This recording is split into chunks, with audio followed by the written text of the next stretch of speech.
Today, we're jumping into a really deep dive tackling one of the most guarded topics out there, Yeah. unidentified anomalous phenomena, UAPs. hmm But we're not just talking about strange lights. We're looking at claims of a 70-year government disinformation effort, an effort supposedly designed to keep us all in the dark about what's really going on. Exactly. hmm And our job today is to pull together what's being said, specifically by a member of Congress who's been right in the thick of pushing for disclosure. Okay. We'll focus on sort of three main things: the evidence they claim exists, how this massive cover-up actually works, and maybe most importantly, the why the money and power allegedly stopping the truth from coming out. Right. Let's get straight to the heart of it then. Because the claim isn't subtle, is it? The sources we're looking at say this isn't just about weird sightings. No, not at all. It's about non-human technology, recovered tech, maybe even reverse-engineered tech that's now supposedly protected by these huge financial interests, people who see disclosure as like a direct threat to their bottom line. It really shifts the whole conversation, doesn't it? Away from, sci-fi tropes and straight into the nitty-gritty of power, money, and the military-industrial complex in D.C. Yep. Exactly. So let's start with the what. What's the core conclusion from the congressman based on the intelligence he's apparently seen? Well, the sources are really firm on this. The takeaway is, whatever these things are, they are not ours. They're not American, not Russian, not Chinese. Okay, but how can they be so sure? What's the logic there? It's pretty straightforward, actually, according to the source. If Russia or China had this kind of tech that just ignores physics as we know it, Yeah. they wouldn't be messing around with, tanks in Ukraine or jets near Taiwan. They dominate. They dominate, exactly.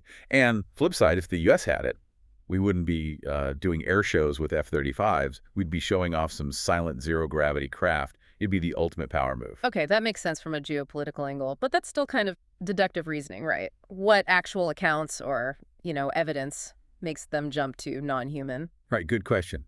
It's not just logic.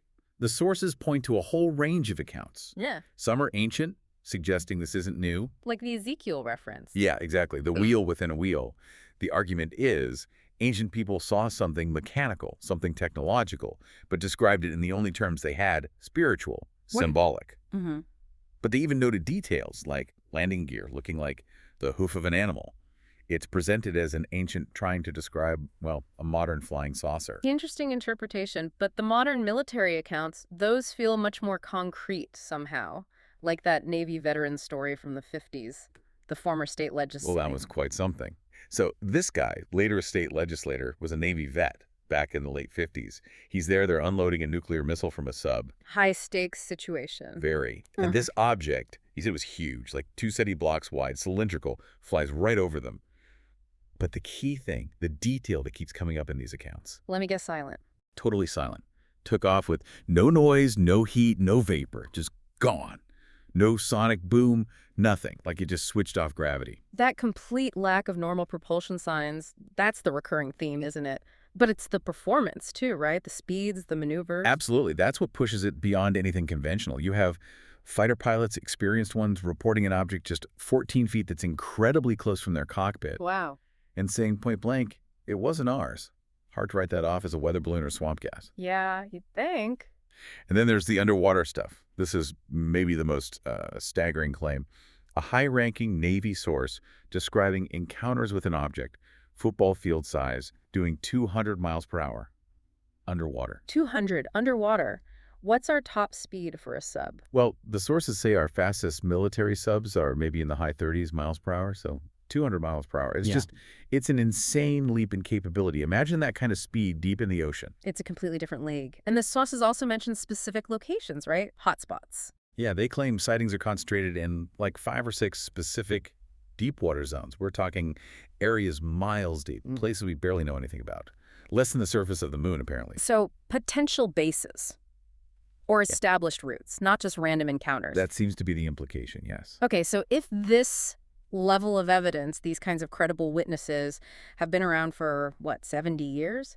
Yeah. How on earth has it stayed secret? That's the big question. Right. And according to the congressman, it's not an accident. It's described as an active, intentional 7-decade disinformation campaign. Designed to do what exactly? To sow confusion, basically. Muddy the waters, discredit anyone who speaks out. And we saw hints of this recently, didn't we? That first official UAP report. Heavily redacted, delayed, just like the critics said it would be. Exactly. Yeah. But despite that, the public is clearly interested. Those UAP hearings pack, apparently the most attended in ages. And polls show what? Over half the country thinks there's something else going on, something being hidden. People aren't buying the official line then, which makes the alleged suppression tactics even more disturbing. They really are.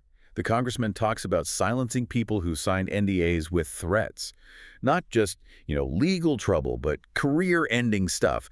Telling whistleblowers they'd be busting rocks for the rest of your life. Jeez. And even worse, potentially illegal stuff. Like leaking a key witness's medical records, their PTSD diagnosis, right before a congressional hearing, just to destroy their credibility. That's brutal. Creates a massive chilling effect, obviously. Absolutely. Who would come forward after seeing that? So it's not just secrecy. It's enforced silence through fear, through character assassination. So how does the actual mechanism work if it's not just locked in a vault at Area 51 anymore? Well, the claim is the really sensitive stuff, the tech, maybe even recovered craft, got moved out of direct government control years ago. Moved where? Into compartments within 5 or 6 major corporations, big defense contractors, tech companies, ones with deep sort of quasi-governmental ties. Yeah. Wait a minute. So if it's in a private company, does that mean Freedom of Information Act requests don't apply? Bingo. That's the key, according to the source. That's the loophole. Congress can't FOIA Lockheed Martin or Raytheon like they can the Department of Defense. So the public and even Congress can't use the normal tools to get information. Exactly. It makes the whole thing legally untouchable. You can't subpoena Ford if they're secretly building alien tech in a back room, right? It creates this perfect shield. That's clever in a deeply cynical way. And it sounds like even when Congress does get briefings, it's designed to be unhelpful. That's what the source describes. These classified briefings become traps. Briefers, sometimes described as really arrogant, either tell Congress members stuff they already know, or they give conflicting info. Like what? Like one agency says, nope, doesn't exist, while another says, yeah, we see it, but we have no idea what it is. It wastes time, and crucially, it puts everything under classification. So the Congress members hear it, but then they can't talk about it publicly because it was in a classified setting. Precisely. It effectively gags them, even if they suspect they're being misled. Okay, this leads us to the why, the motivation. If this is real, why go to such extraordinary lengths to hide it?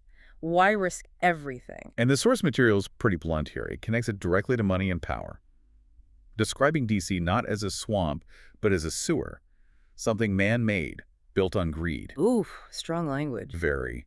And the core fear, the alleged reason for the cover-up, zero-cost energy. Zero-cost energy. How does that connect? The idea is, if this UAP technology, whatever it is, were revealed, it might unlock a source of energy that costs nothing, or next to nothing. Think heating homes, cooling them, powering industries with no fuel needed. That would completely upend everything, the entire global economy. Exactly. It would potentially bankrupt the oil and gas industry overnight. Think about it. And it wouldn't stop there. What about the massive defense budgets? Right. If energy is free, if travel is potentially instantaneous, what happens to the need for billion-dollar aircraft carriers and jet fighters? Precisely. The source uses the term war pimps at the Pentagon. Again, very strong language, suggesting the military-industrial complex sees this potential tech as an existential threat to their business model. Which relies on conflict, scarcity, and expensive hardware. That's the argument. That the big defense contractors, the Raytheons, the Lockheeds, they form this incredibly powerful lobby fighting against disclosure. Why? To protect their contracts, their budgets, their stock prices. And we saw this play out with legislation, didn't we? Textbook example, according to the source. The congressman tried a simple 2-page disclosure bill. Straightforward. What happened? Blocked. Never even got a proper hearing.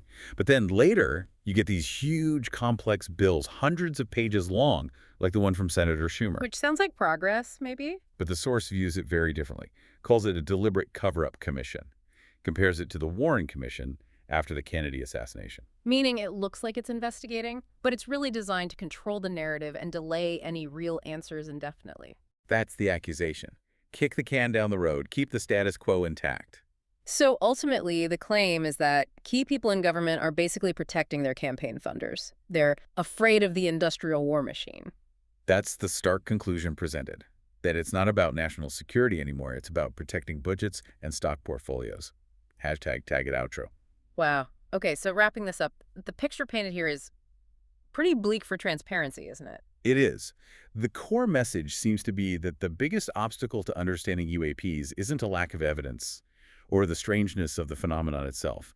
It's human factors, economic self-interest, government arrogance, this ingrained culture of secrecy over truth. And the source doesn't seem optimistic about change coming through normal channels. No. The belief expressed is that real disclosure is unlikely unless basically one of two things happens. Either a president takes decisive, direct action from the White House, Unlikely? Maybe. or someone manages to get undeniable physical proof out of one of these alleged corporate labs and into the public domain before they can be silenced or discredited. A long shot either way, it sounds like. It certainly paints a challenging picture for anyone hoping for quick answers. It definitely does. Which leaves us, and you, with a final thought to chew on based on all this. We're told that basically every major agency, FBI, CIA, NASA, you name it, they all have people looking into UAPs, right? They're funded to study it. So if all these agencies are spending taxpayer money investigating something they officially say isn't real or isn't significant, you have to ask, what specific threat is the government really prioritizing protecting here? Is it genuine national security? Or is it the budgets and the stock prices of the companies that profit from keeping this whole thing a mystery? Something to think about. Until next time, keep digging, keep questioning.